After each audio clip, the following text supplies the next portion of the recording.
Screen time. ಅಬ್ಬಾ, ಇದೊಂದು ವಿಷಯ ಇದೆಯಲ್ಲ, ಬಹುಶಃ ಪ್ರತಿಯೊಂದು ಮನೆಯಲ್ಲೂ ಪ್ರತಿ ದಿನ ನಡೆಯೋ ಒಂದು ಸಣ್ಣ ಯುದ್ಧ ಅಂದ್ರೆ ತಪ್ಪಾಗಲ್ಲ. ಆದ್ರೆ ಇವತ್ತು ಆ ಹಳೆ ಜಗಳಗಳನ್ನೆಲ್ಲ ಬದಿಗಿಡೋಣ ಬನ್ನಿ.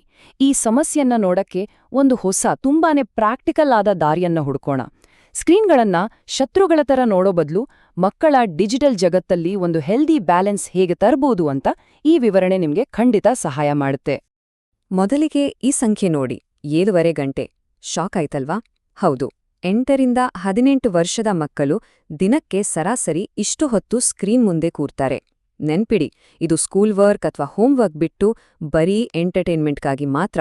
ಅಂದ್ರೆ video games, social media, videos, ಹೀಗೆ. ಈ 7.5 ಗಂಟೆಗಳನ್ನ ಇನ್ನೊಂದು ರೀತಿ ಲೆಕ್ಕ ಹಾಕಿದ್ರೆ, ಮಕ್ಕಳು ಎಚ್ಚರವಾಗಿರೋ ಸಮಯದಲ್ಲಿ ಒಂದು ದೊಡ್ಡ ಭಾಗವನ್ನ, ಅಂದ್ರೆ ವರ್ಷಕ್ಕೆ ಸುಮಾರು 4 ತಿಂಗಳ ಕಾಲ ಬರೀ ಡಿಜಿಟಲ್ ಪ್ರಪಂಚದಲ್ಲೇ ಕಳೆದ್ಹಾಗೋತು. ಇದು ನಾವ್ ಅಂದ್ಕೊಂಡಿದ್ಕಿಂತ ತುಂಬಾನೇ ದೊಡ್ಡದು ಅಲ್ವಾ? ಈಗ ಈ ಸಂಖ್ಯೆಯನ್ನ ಗಮನಿಸಿ. ಬರೀ 4 ನಿಮಿಷ ಅಮೆರಿಕಾದ ಮಕ್ಕಳು ದಿನಕ್ಕೆ ಸರಾಸರಿ ಇಷ್ಟೇ ಸಮಯವನ್ನ ಯಾವುದೇ ಪ್ಲಾನ್ ಇಲ್ಲದೆ ಫ್ರೀಯಾಗಿ ಹೊರಗಡೆ ಆಟ ಆಡೋಕೆ ಕಳೆಯೋದು. ಯೋಚ್ನೆ ಮಾಡಿ, ಒಂದ್ ಕಡೆ 7.5 ಗಂಟೆಗಳ ಡಿಜಿಟಲ್ ಜಗತ್ತು, ಇನ್ನೊಂದ್ ಕಡೆ ಕೇವಲ 4 ನಿಮಿಷಗಳ ನಿಜವಾದ ಆಟ. ಈ ವ್ಯತ್ಯಾಸ ನಿಜಕ್ಕೂ ಆತಂಕಕಾರಿ. ಈ ಅಸಮತೋಲನಕ್ಕೆ ಲೇಖಕ ರಿಚರ್ಡ್ ಲೂವ್ ಒಂದು ಹೆಸರು ಕೊಟ್ಟಿದ್ದಾರೆ: ನೇಚರ್ ಡೆಫಿಸಿಟ್ ಡಿಸಾರ್ಡರ್. ಅಂದ್ರೆ ಮಕ್ಕಳು ಮತ್ತು ಪ್ರಕೃತಿಯ ನಡುವೆ ಅಂತರ ಜಾಸ್ತಿ ಆಗ್ತಿರೋದು. ಇದು ಮೆಡಿಕಲ್ ಕಂಡೀಷನ್ ಅಲ್ದಿರಬಹುದು, ಆದರೆ ನಮ್ಮ ಕಾಲದ ಒಂದು ದೊಡ್ಡ ಸಮಸ್ಯೆಯನ್ನಂತೂ ಸ್ಪಷ್ಟವಾಗಿ ತೋರಿಸುತ್ತೆ. ಈ 2 ಚಿತ್ರಗಳೇ ಎಲ್ಲವನ್ನೂ ಹೇಳ್ತಿವೆ ಅಲ್ವಾ? ಒಂದು ಕಡೆ ಟೆಕ್ನಾಲಜಿಯ ಸೆಳೆತಕ್ಕೆ ಸಿಕ್ಕಿ ಮನೆಯೊಳಗಿರೋ ಜೀವನ, ಇನ್ನೊಂದ್ ಕಡೆ ಪ್ರಕೃತಿ ಜೊತೆ ಬೆರೆತು ಚಟುವಟಿಕೆಯಿಂದ ಓಡಾಡುವ ಖುಷಿಯ ಜೀವನ. ಇವೆರಡರ ನಡುವೆ ಒಂದು ಸರಿಯಾದ ಬ್ಯಾಲೆನ್ಸ್ ತರೋದೇ ಇವತ್ತಿನ ಪೋಷಕರ ಮುಂದಿರೋ ಅತಿ ದೊಡ್ಡ ಚಾಲೆಂಜ್. ಇಲ್ಲಿರೋ ಹೋಲಿಕೆ ನೋಡಿ, ತುಂಬಾನೇ ಕ್ಲಿಯರ್ ಆಗಿದೆ. ಜಾಸ್ತಿ ಸ್ಕ್ರೀನ್ ಟೈಮ್ ಮಕ್ಕಳ ಗಮನ, ನೆನಪಿನ ಶಕ್ತಿ ಮತ್ತು ದೈಹಿಕ ಆರೋಗ್ಯದ ಮೇಲೆ ನೆಗೆಟಿವ್ ಎಫೆಕ್ಟ್ ಮಾಡಿದ್ರೆ, ಹೊರಗಡೆ ಆಟ ಆಡೋದು ಅಂದ್ರೆ ಗ್ರೀನ್ ಟೈಮ್ ಅದೇ ವಿಷಯಗಳನ್ನ ಗಣನೀಯವಾಗಿ ಇಂಪ್ರೂವ್ ಮಾಡುತ್ತೆ. ಹಾಗಾಗಿ ಗ್ರೀನ್ ಟೈಮ್ ಅನ್ನೋದು ಬರೀ ಆಟ ಅಲ್ಲ, ಮಕ್ಕಳ ಬೆಳವಣಿಗೆಗೆ ಬೇಕಾದ ಒಂದು ಥೆರಪಿ ಇದ್ದಾಗೆ. ಇದು ಬಹುಶಃ ಪ್ರತಿಯೊಬ್ಬ ಪೋಷಕರು ಕೇಳೋ ಪ್ರಶ್ನೆ. 1 ಗಂಟೆನಾ, 2 ಗಂಟೆನಾ? ಒಂದು ನಿರ್ದಿಷ್ಟ ನಂಬರ್ ಫಿಕ್ಸ್ ಮಾಡೋದು ನಿಜವಾಗ್ಲೂ ಸೊಲ್ಯೂಷನ್ ಹೌದಾ? ಬಹುಶಃ ನಾವು ಕೇಳ್ತಿರೋ ಪ್ರಶ್ನೆನಲ್ಲೇ ಏನೋ ತಪ್ಪಿದೆ. ಸೈಕಾಲಜಿಸ್ಟ್ ಕೊಲೆಟ್ ಸ್ಮಾರ್ಟ್ ಹೇಳೋ ಹಾಗೆ, ಇದಕ್ಕೆ ಎಲ್ರಿಗೂ ಸರಿ ಹೊಂದುವ ಒಂದೇ ಉತ್ತರ ಇಲ್ಲ.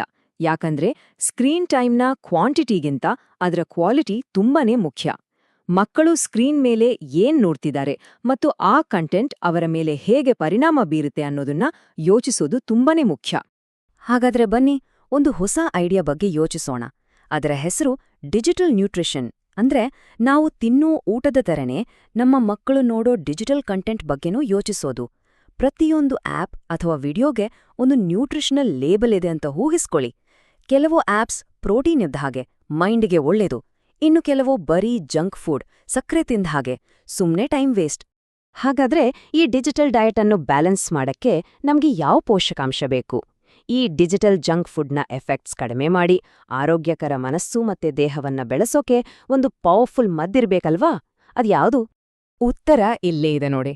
ಇದು ಡಾಕ್ಟರ್ ಬರೆದುಕೊಟ್ಟ ಪ್ರಿಸ್ಕ್ರಿಪ್ಷನ್ ತರನೇ ಇದೆ, ಆದ್ರೆ ಇದು ಯಾವುದೇ ಮೆಡಿಕಲ್ ಸ್ಟೋರಲ್ಲಿ ಸಿಗಲ್ಲ. ಅತಿಯಾದ ಸ್ಕ್ರೀನ್ ಟೈಮ್ನ ಎಲ್ಲಾ ಸೈಡ್ ಎಫೆಕ್ಟ್ಸ್ಗೂ ಇದು ಒಂದು ನ್ಯಾಚುರಲ್ ಮತ್ತು ತುಂಬಾನೇ ಎಫೆಕ್ಟಿವ್ ಆಗಿರೋ ಪರಿಹಾರ. ಹೌದು, ಆ ಅಮೂಲ್ಯವಾದ ಪೋಷಕಾಂಶ ಬೇರೆ ಯಾವುದೂ ಅಲ್ಲ, ಅದೇ ವಿಟಮಿನ್ ಎನ್. ಅಂದ್ರೆ ನೇಚರ್, ನಮ್ಮ ಪ್ರಕೃತಿ. ಮಕ್ಕಳ ಮಾನಸಿಕ ಮತ್ತು ದೈಹಿಕ ಆರೋಗ್ಯವನ್ನ ಕಾಪಾಡೋಕೆ ಪ್ರತಿದಿನ 1 ಡೋಸ್ ಪ್ರಕೃತಿಯ ಸಹವಾಸ ತುಂಬಾನೇ ಮುಖ್ಯ. ಇದು ಸುಮ್ನೆ ಹೇಳೋ ಮಾತಲ್ಲ, ಇದು ಸೈಂಟಿಫಿಕ್ ಆಗಿ ಪ್ರೂವ್ ಆಗಿರೋ ಸತ್ಯ. ಈ ವಿಟಮಿನ್ ಎನ್ ಪಡೆಯೋಕೆ ದೊಡ್ಡ ಪ್ಲಾನ್ ಎಲ್ಲ ಏನೂ ಬೇಕಾಗಿಲ್ಲ. ಇದನ್ನ ನಮ್ಮ ದೈನಂದಿನ ಜೀವನದ ಒಂದು ಭಾಗ ಮಾಡ್ಕೋಬಹುದು. ಮನೆ ಅಂಗಳದಲ್ಲಿ ಸ್ವಲ್ಪ ಹೊತ್ತು ಆಟ ಆಡೋದು, ರಾತ್ರಿ ಊಟ ಆದ್ಮೇಲೆ ಇಡೀ ಫ್ಯಾಮಿಲಿ ಜೊತೆ ಒಂದು ಸಣ್ಣ ವಾಕ್ ಹೋಗೋದು, ಅಥವಾ ಹತ್ತಿರದ ಪಾರ್ಕ್ಗೆ ಹೋಗಿ ಬರೋದು. ಈ ತರಹದ ಚಿಕ್ಕ ಚಿಕ್ಕ ಬದಲಾವಣೆಗಳು ದೊಡ್ಡ ವ್ಯತ್ಯಾಸವನ್ನ ತರ್ತವೆ. ಸರಿ, ಈಗ ಪ್ರಾಕ್ಟಿಕಲ್ ಸ್ಟೆಪ್ಸ್ ಕಡೆ ಬರೋಣ. ಇಲ್ಲಿ ಒಂದು ತುಂಬಾನೇ ಮುಖ್ಯವಾದ ವಿಷಯ ಇದೆ. ರೂಲ್ಸ್ ಮಾಡೋದು ಸರಿ, ಆದ್ರೆ ಅದನ್ನ ಪೋಷಕರು ಒಬ್ಬರೇ ಕೂತು ಹೇರ್ಬಾರ್ದು. ಅದರಲ್ಲೂ ಟೀನೇಜರ್ಸ್ ಜೊತೆ ಮಾತಾಡಿ ಅವರನ್ನು ಈ ಡಿಸಿಷನಲ್ಲಿ ಸೇರಿಸ್ಕೊಂಡ್ರೆ ಅವರದನ್ನ ಪಾಲಿಸೋ ಸಾಧ್ಯತೆ ಜಾಸ್ತಿ ಇರುತ್ತೆ ಅಲ್ವಾ?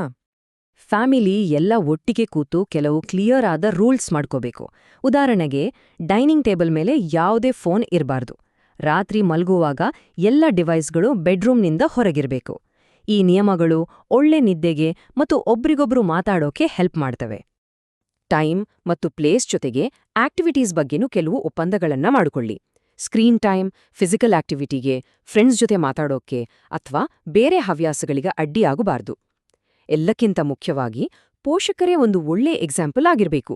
ಹೀಗೆ ಮಾಡು ಅಂತ ಹೇಳೋದಕ್ಕಿಂತ ಮಾಡಿ ತೋರಿಸೋದು ಹೆಚ್ಚು ಪರಿಣಾಮಕಾರಿ. ಇಷ್ಟೆಲ್ಲ ರೂಲ್ಸ್ ಕೇಳಿ ಸ್ವಲ್ಪ ಕನ್ಫ್ಯೂಸ್ ಆದ ಹಾಗೆ ಅನಿಸ್ಬಹುದು. ಚಿಂತೆ ಬೇಡ, ಇದನ್ನ ಸಿಂಪಲ್ ಮಾಡೋಕೆ ಸುಲಭವಾಗಿ ನೆನ್ಪಿಟ್ಕೊಂಡು ತಕ್ಷಣ ಅಳವಡಿಸಿಕೊಳ್ಳಬಹುದಾದ ಕೆಲವು ಗೈಡ್ಲೈನ್ಸ್ ಇವೆ. ಇಲ್ಲಿ 2 ಸಿಂಪಲ್ ಆದ ಆಯ್ಕೆಗಳಿವೆ. ಮೊದಲನೇದು ಗ್ರೀನ್ ಅವರ್, ಅಂದ್ರೆ ಪ್ರತಿದಿನ ಕನಿಷ್ಠ 1 ಗಂಟೆಯನ್ನ ಹೊರಗಡೆ ಆಟ ಆಡೋಕೆ ಮೀಸಲಿಡೋದು. ಎರಡನೇದು 50-50 ರೂಲ್, ಅಂದ್ರೆ ಸ್ಕ್ರೀನ್ ಮೇಲೆ ಎಷ್ಟು ಸಮಯ ಕಳೀತಾರೋ ಅಷ್ಟೇ ಸಮಯವನ್ನ ಹೊರಗಡೆಯ ಚಟುವಟಿಕೆಗಳಿಗೂ ಕೊಡೋದು. ನಿಮ್ಮ ಫ್ಯಾಮಿಲಿ ಲೈಫ್ಸ್ಟೈಲ್ಗೆ ಯಾವುದು ಸರಿ ಹೊಂದುತ್ತೋ ಅದನ್ನ ಆಯ್ಕೆ ಮಾಡ್ಕೋಬಹುದು.